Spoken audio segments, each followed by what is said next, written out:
Students, trigonometry में हमने अब तक मेजरमेंट ऑफ एंगल को कैसे मेजर करते हैं, उसके यूनिट्स क्या हैं, उसके रिगार्डिंग हमने एक साइज अभी तक कर ली है। 3.1 कंप्लीट हमने करा दिया है। अब इस वीडियो में मैं आपको नेक्स्ट 3.2 की ओर ले चलूंगा। उसके रिगार्डिंग कुछ थ्योरी है, पहले उस थ्योरी पे डिस्कस करते हैं। थ्योरी ये है कि अब तक हमने जो 10th स्टैंडर्ड में पढ़ा है कि ट्रिग्नोमेट्री का अपना जो भी रेशियोज हैं, साइन कोस टेन कॉट जो भी है, ये सब 0 से 90 तक यानी कि फर्स्ट क्वाड्रेंट तक क्या वैल्यू देता है, इसके बारे में अभी तक जाना है। अब आप यहां पर ये जानोगे कि first quadrant, second quadrant, third, then fourth, इन सब में ये जो ट्रिग्नोमेट्रिकल रेशियो हैं, इसके डिफरेंट क्या क्या वैल्यूज हैं। इसमें ये पॉजिटिव किस में नेगेटिव होता है, ये सब बातों पे आज डिस्कस करेंगे।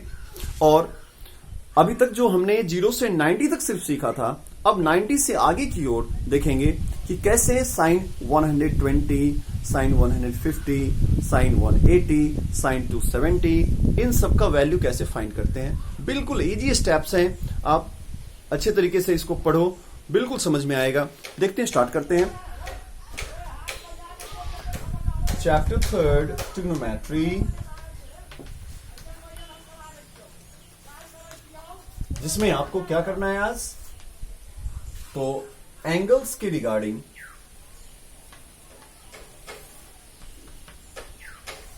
ट्रिग्नोमेट्रिकल रेशियो किस में पॉजिटिव होता है, किस में नेगेटिव होता है, ये मैं आपको बताने के लिए मैंने एक यहां पर एक्सिस ड्रॉ किया है, एक्स एक्सिस और ये वाई एक्सिस है।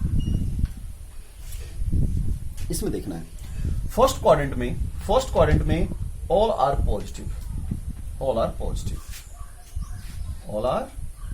हमारे पास रेशियो कितने हैं,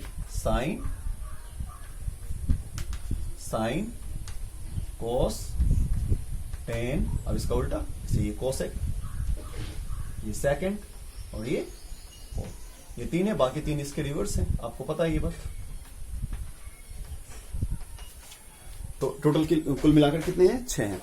तो इसमें क्या है, ऑल के ऑल जितने भी हैं, all T ratios are positive.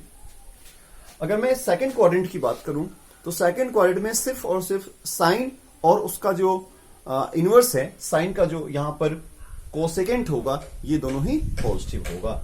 तो sine and cosecant are positive only. Okay, next, इसके अंदर टेन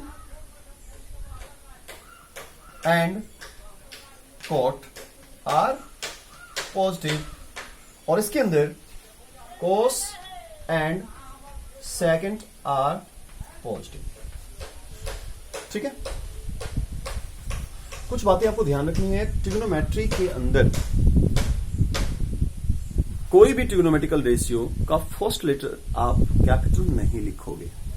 ठीक है, फर्स्ट लेटर हमेशा जो यहां पर देख रहे हो, S C T C S C, हर लेटर जितने भी हैं, सभी जो भी स्टार्टिंग लेटर हैं, वो कभी भी इंग्लिश की तरह नहीं कि हाँ भी पहला लेटर है तो इसको कैपिटल लिख दें, ऐसा नहीं होता। इसमें जितने भी लेटर्स हैं, फर्स्ट लेटर आप जितने भी टी रेशियो हैं, सबका फर्स्ट लेटर आप क्या लिखोगे, स्मॉल में लिखोगे। ठीक है, अब देखो यहां पे इसको याद रखने के लिए फिर से मैं एक बार, काफी इंपॉर्टेंट चीज है, ट्रिग्नोमेट्री का बेस है ये चीज।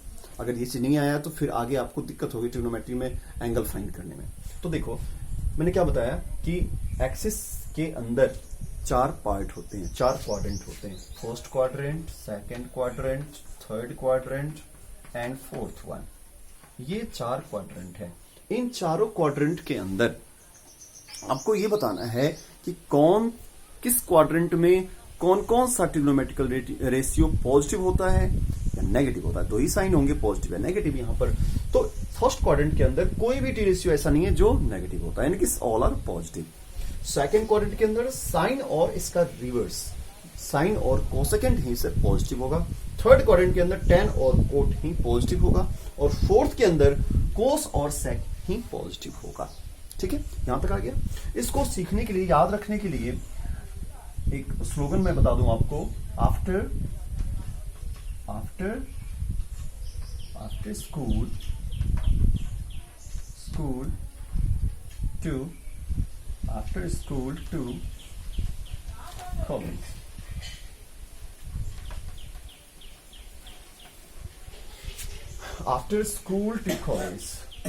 After school to college. ये एक स्लोगन, आप इस स्लोगन याद रखने के लिए ध्यान रखना, इसमें इस क्वाड्रेंट में ट्रिग्नोमेट्रिकल रेशियो को याद रखने का राज छिपा हुआ है। देखो, A for all, S for sine, T for tangent and C for cos।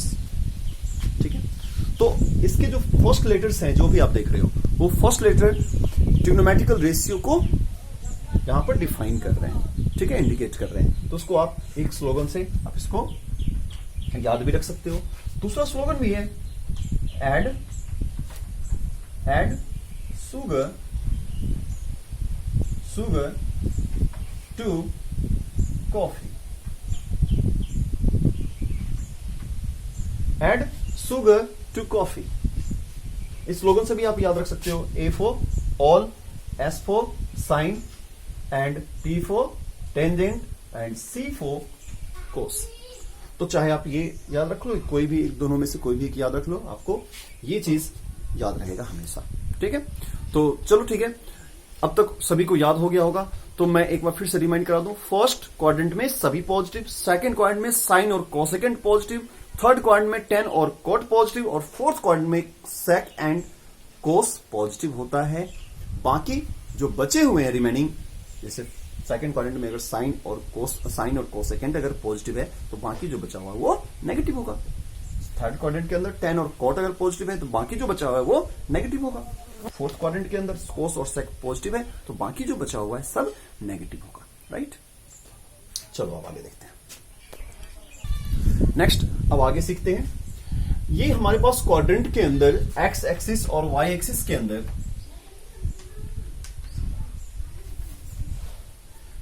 अब आपको एंगल को अच्छे तरीके से समझना है, कौन सा एंगल कहां बैठा है। अगर मैं इस एक्सिस की बात करूं, अगर ये 0 0 है, ओरिजिन है, तो यहां से ये जो रिजल्ट है ये एक्सिस पे 0 होता है, 0 डिग्री एंगल होता है। इतना आप समझ सकते हो, ये चीज 0 होता है। दोबारा अगर आप इसको मूव कराओगे कंप्लीट, तो फिर से अगर यहां आओगे तो वो 360 बनेगा। ठीक है ना, एक कंप्लीट रोटेशन खुद देखो आप, एक कंप्लीट रोटेशन क्या बनेगा, 360, जिसको 2 पाई भी कहते हैं। ठीक है, रेडियन में, ये डिग्री में कन्वर्जन है, ये रेडियन, क्योंकि डिग्री और रेडियन दोनों ही इंपॉर्टेंट है, आपको याद रखना है दोनों। तीसरा, आप चाहे इसे एक बार मूव कराओ या फिर n टाइम्स मूव कराओ, आएगा लेकिन यही, तो उसके लिए n × 360। ठीक है, तो मैंने इस एक्सिस को समझाया कि आपको समझना है, यहां पे 0 होगा, 360 होगा, इसको 2 पाई बोलते हैं, या फिर n × 360 होगा, जिसको n × 2 पाई भी कहते हैं। राइट, चलो अब 90, अब y एक्सिस पे देखो, अब यहां से अगर ये एंगल यहां से यहां तक आ गया हो, तो अब ये जो बनता है, ये क्या बनता है, 90 बनता है। ये आप जानते हो अच्छे तरीके से। ठीक है, 90 डिग्री राइट एंगल, तो ये 90 डिग्री को π/2 रेडियन भी कहते हैं। ठीक है, अब और आगे आ जाओ तो यहां पे क्या बनता है, ये यहां बनता है 180 डिग्री, 180 डिग्री, जिसको यहां पर पाई रेडियन भी कहते हैं। तो 180 डिग्री कह दो या फिर पाई रेडियन कह दो, बात बराबर है। फिर आ जाओ, यहां से मूव करके फिर यहां आ जाओ, तो यहां पे क्या रहता है, ये 270 डिग्री होता है, जिसको 3 π/2 रेडियन भी कहते हैं। उसके बाद रोटेशन तो हमने ये बता ही दिया आपको कि आप इसको एक बार नहीं, चाहो तो इसको कई बार रोटेट कर सकते हो, कई बार रोटेट कर सकते हो। तो इससे ये पता चल गया अब कि अब आप सिर्फ 0 से 90 तक सीमित नहीं हो, 0 से 90 तक सीमित नहीं हो, 360 से ऊपर तक भी जा सकता है एंगल। ठीक है, हाँ, अब इसमें जो चीज समझना है आपको वो ये कि अभी तक जो हमने पढ़ा है, जैसे 0 degree, 30 degree, 45 degree, 60 degree and 90 degree, बेटा ये तो बेस है। आप सिर्फ इतना याद करके मुझे दे दो, इतना आप याद कर लो, बाकी मैं आपको याद कराऊंगा। और याद करने की जरूरत नहीं है, ट्रिक बताऊंगा। मुश्किल से 1 या मुश्किल से 10 सेकंड आप मान के चलो, आपको कोई भी किसी भी क्वाड्रेंट में होगा, चाहे साइन 120 का निकालना हो, साइन 270 का निकालना हो, साइन 330 का निकालना हो, किसी का भी निकालना हो, आप विद इन अ सेकंड निकालोगे। लेकिन उसके लिए आपको ये चीज याद होना चाहिए, कम से कम ये चीज याद होना चाहिए। इतना अगर याद है तो आप चुटकियों में निकाल सकते हो, अगर आप अच्छे तरीके से बेसिक कंसेप्ट को समझ पा रहे हो। ठीक है, तो अब तक देखो हमने क्या बताया आपको। सबसे पहले मैं ये बताया कि आप कैसे किसी भी क्वाड्रेंट के अंदर टी रेशियो को समझोगे कि इसके अंदर टी रेशियो पॉजिटिव है, इसके अंदर नेगेटिव है, इसके अंदर पॉजिटिव, ये चीज सीखा। दूसरा हमने आपको ये बताया है कि एंगल कहां कहां क्या होता है, इसको आप देखो, ऑब्जर्व करो कि हाँ आपके दिमाग में फिट होना चाहिए कि हाँ ये 0 है तो कह दिया 0, तो मतलब 0 ये हो गया। 360 का मतलब ये हो गया, 300 n टाइम्स ऑफ 360 का मतलब भी वही है। 90 का मतलब क्या है ये समझ में आना चाहिए, 180 का मतलब क्या है ये समझ में आना चाहिए, और 270 3π/2 है ये समझ में आपको आना चाहिए। ठीक है, अब देखो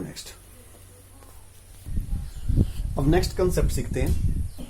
यहां पे मैंने 8 लाइंस बनाए हैं, 8 लाइंस, सिर्फ 8 लाइन है इसमें। अब देखो गौर से, फर्स्ट लाइन तो हमारा ये एक्सिस है जो 0 डिग्री 360 और n × 360 का काम करता है। सेकेंड लाइन ये है, थर्ड लाइन ये है, फोर्थ लाइन ये है, फिफ्थ ये, सिक्स्थ ये कंप्लीट, सेवेंथ ये कंप्लीट और एट्थ ये कंप्लीट। ऐसे आपको 8th लाइन बना लेने हैं। उसके बाद देखो इसी लाइंस के अंदर 0 से 90 का राज छिपा हुआ है, और उसके बाद जो भी एंगल्स हैं इसी के थ्रू बनता है वो। मैं इस एंगल की बात करूं तो ये आप ये तो 0 हो गया, आप जानते हो आप, ये हो गया 30 डिग्री कह दो या फिर इसको π/6 कह दो। ठीक है, देखते जाना आप। ये क्या है 45 डिग्री कह दो या फिर इसको π/4 कह दो। इसको आप 60 कह सकते हो या फिर π/3 कह सकते हो। इसको आप 90 कह सकते हो, इसको 90 कह सकते हो या फिर π/2 कह सकते हो। इसको आप 120 कह सकते हो या फिर इसको 120 कह दो या फिर 2π/3 कह दो। इसको 150 कह सकते हो आप, 135 कह सकते हो या फिर इसको आप 2π/4 3π/4 कह सकते हो। यहां पे इसको 150 डिग्री कह सकते हो आप, या फिर 150 डिग्री नहीं कहने के बजाय अगर रेडियन में कहना हो तो आप इसको लिख सकते हो 5π/6। इसको आप 180 डिग्री कह दो या फिर इसको पाई बोल दो। इसको 180 के बाद 180 और इसमें आप कितना ऐड कर दोगे, 30 ऐड कर दोगे, कितना हो जाएगा 210। अर्थ नहीं क्या रहा, 210 डिग्री कह दो या फिर 7π/6 कह दो। ठीक है, यहां पर इसको आप 225 कह सकते हो, 225 कह सकते हो क्योंकि यहां पर 180 में 45 अगर ऐड करोगे आप, 180 में 45 ऐड करोगे तो 225 डिग्री होगा। 225 कह दो या फिर इसको पाई फॉर्म के लिखना हो, पाई फॉर्म में देखो कैसे लिखते हैं, π/4 1 2 3 4 5 π/4 कह दो। इसको 5π/4 भी आप कह सकते हो। उसके बाद इसको देखो, ये हमारे पास क्या है 30 का है, तो 180 में हमने 60 ऐड कर दिया तो 8 6 14 240 कह सकते हो आप। इसको 240 कह दो या फिर पाई के फॉर्म में लिखना हो तो 6 चौक 24 4π/6 लिख सकते हो। इसको 6 चौक 24 यानी कि इसको गलत हो गया, यहाँ पे π/3 लिखोगे। ठीक है, उसके बाद इसको आप क्या लिख सकते हो 270 लिख सकते हो या फिर 270 के बजाय आप 3π/2 भी लिख सकते हो। उसके बाद इस वैल्यू को 270 है प्लस इसमें आप 30 ऐड कर दो, 270 में 30 ऐड करो 300 लिख सकते हो। इसको 300 6 पंचे 30 यानी कि 5π/3 लिख सकते हो आप। ठीक है, उसके बाद और लिखता हूं इधर 5 पाई बाई। फिर उसके बाद अगर मैं इसकी बात करूं तो ये हो जाएगा आपका कितना 330, नहीं सॉरी ये 300 हो गया आपका 300, फिर 360 ही हो जाएगा 315 ये कितना हो जाएगा देखो 5 पाई बाई 4 यहां लिख दिया था, 6 पाई बाई 4 यहां होगा, ये हो जाएगा 7 पाई बाई 4। उसके बाद देखो ये आ जाएगा 330 को आप 11 पाई बाई 6 भी लिख सकते हो। 11 और 3 को मल्टीप्लाई कर दो 30 को, 11 या 33। अब ये है तो इसके बारे में तो कहना ही नहीं, आप जानते हो अच्छी तरीके से। इतनी सारी बातें आपको जुबां पर रहेगी हमेशा यदि आप 0 से 90 तक याद रखोगे। तो 0 से 90 याद नहीं है तो फिर परेशानी में पड़ जाओगे। तो 0 से 90 आपका बेस है, उतना तो आपको याद करना ही पड़ेगा किसी भी कीमत पर। अभी मैं आपको ये चीज बताऊं, इसका जो मेन चीज इसमें आपने ऑब्जर्व किया अभी तक मैं करवाता हूं। देखो यहां से आप स्टार्ट करो काउंटिंग, तो ये कितने का गैप है 15 का गैप है ना, 15 का गैप है, ये 15 का गैप है, ये भी 15 का गैप है। देखो सॉरी ये 30 का गैप है। तो यहां पे सॉरी ये 30 का गैप है, ये भी 30 का गैप है, सॉरी मिस्टेक। तो यहां से अब स्टार्ट कर दो इसको आप, ये 30 ये भी 30, 2 बार 30 का लूप, अब 2 बार चलेगा 15 का लूप, 15 फिर 15, देखो 15 45 15 60, फिर चलेगा 30 का लूप 2 बार, 30 30, फिर 15 15, फिर 30 30, 15 15, 30 30, 15 15, 30 30, 15 15, 30, इस तरह से ये लूप चलता रहता है। यही राज है इसका, ठीक है। तो एंगल्स जो इस फॉर्मेट में आपको मिल जाए आप तुरंत ही उसको सॉल्व कर दोगे, इस फॉर्मेट में नहीं है तो थोड़ी बहुत तो परेशानी होगी, ठीक है। तो अब यहां पर सपोज आपने अभी तक 0 से 90 तक याद कर लिया है, ये सिर्फ उन्हीं बच्चों के लिए है जिसको 0 से 90 तक याद है, उसी के लिए आगे आप देखना, नहीं तो पॉज करके वीडियो आप सबसे पहले उसको याद करो, ठीक है। चलो सपोज आपको 0 से 90 तक याद है, 0 से 90 तक हर एक वैल्यू साइन कोस टेन ये याद है। तो अब मैं आपको उससे आगे की सिखा रहा हूं, ठीक है। तो मैं फिर से बता रहा हूं ये उन्हीं बच्चों के लिए है जिनको 0 से 90 तक याद है, नहीं याद है तो पहले वीडियो पॉज करके याद कर लो उस वैल्यू को, फिर ये चीज समझना, फिर देखना कितना स्ट्रॉन्ग कंसेप्ट है और कितना इजीली आप इसको समझ पाते हो। अब यहां पर अगर मैं आपसे ये पूछूं कि आप मुझे साइन 120 की वैल्यू बताओ, साइन 120 की वैल्यू बताने के लिए आपको और कुछ नहीं करना। साइन 120 की वैल्यू बताने के लिए सबसे पहले आपको यह जाना है कि यहां पर एक यूनिट तैयार करना है आपको। जो मैं यूनिट बता रहा हूं इतना ध्यान रखना, यूनिट में यह करना है 180 डिग्री और 360, बस ये 2 यूनिट याद रखना, 180 और 360। किसी की भी वैल्यू फाइंड करनी हो आप इसी 2 यूनिट से उसको मेजर करोगे, उसी से कंपेयर करके वैल्यू निकालोगे फटाफट। चलो साइन 120 की बात मैं करता हूं, तो साइन 120 की वैल्यू ये बताओ किस क्वाड्रेंट में है। साइन 120 की वैल्यू सेकंड क्वाड्रेंट में है। तो सेकंड क्वाड्रेंट में साइन होता क्या है, सेकंड क्वाड्रेंट में साइन होता है पॉजिटिव, राइट। उसके बाद सेकंड क्वाड्रेंट में 120 है, 120 को आप 180 में से पहले माइनस कर दो 120, रिजल्ट बचेगा कितना 60। 180 या 360 अगर इसके आसपास में हो वैल्यू तो इससे माइनस करना 180 से, अगर इसके आसपास में हो तो आप 360 से माइनस करना। कितना रिजल्ट आया 60। साइन 60 की वैल्यू क्या है √3/2, √3/2 ये आपका आंसर हो गया। जो साइन 120 की वैल्यू होगी वो क्या होगी √3/2 होगी। आसान है बिल्कुल। एक और देखते हैं, चलो अब मैं cos 135 की वैल्यू आपको बता रहा हूं, cos 135 की वैल्यू। अब जरा सोचना cos 135 ये सेकंड क्वाड्रेंट में चला गया, यहां आ गया। अब यहां पे cos क्या होता है नेगेटिव होता है, और नेगेटिव है तो आप सबसे पहले नेगेटिव लिख दो। उसके बाद क्या करना है आपको 180 के करीब में है ये, तो 180 से पहले इसको माइनस कर दो तो 45 मिलेगा, और cos 45 की वैल्यू 1/√2। कोई परेशानी, कोई दिक्कत नहीं है, समझ रहे हो बात? आसान है बिल्कुल। इस तरह से आप A to Z जितने भी हैं ये लिखा हुआ है, ऐसे डराने के लिए लिखा हुआ है, कुछ भी नहीं। आप इसको इजीली निकाल सकते हो वैल्यू, चाहे आप साइन 30 का हो, साइन 120 का हो, साइन 135 का हो, कोस 135 का हो, कोस 150 का हो, कोस 180 का हो, कोस 210 का हो, किसी की भी वैल्यू निकाल सकते हो। बस इसमें जो कंसेप्ट लगेगा वो कंसेप्ट मैंने अभी अभी दोनों कंसेप्ट आपको बता दिया। पहला कंसेप्ट ये था कि किस क्वाड्रेंट में कौन सा टी रेशियो पॉजिटिव होता है, कौन सा टी रेशियो नेगेटिव रहता है, इसका ध्यान रखना है पॉजिटिव नेगेटिव के लिए। और दूसरी बात 0 से 90 तक आपको याद रखना है, ठीक है।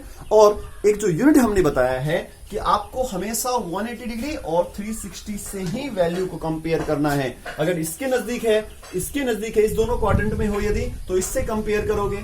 सेकंड और थर्ड में हो तो 180 से कंपेयर करोगे, और फर्स्ट और फोर्थ में हो, फर्स्ट में तो आपको याद ही है, फोर्थ में हो तो आप 360 से कंपेयर करके जो रिजल्ट आएगा उसकी वैल्यू आप देख लो और वही आपका आंसर होगा, ठीक है। तो आप 2.1 एक्सरसाइज, सॉरी 3.2 एक्सरसाइज, 3.1 हमने करा दिया है, 3.2 एक्सरसाइज करने की कोशिश करना। उसमें उम्मीद है कि आप 100% क्वेश्चन सॉल्व कर लोगे। बाकी जो बचा हुआ क्वेश्चन अगर बच जाए कुछ डाउट में तो वो मैं आपको करवा दूंगा। वैसे मैं नेक्स्ट वीडियो में एक्सरसाइज भी करवाऊंगा, लेकिन आप लोग कोशिश करो पहले खुद से करने का, ठीक है। थैंक यू फॉर वॉचिंग, मिलते हैं नेक्स्ट वीडियो में।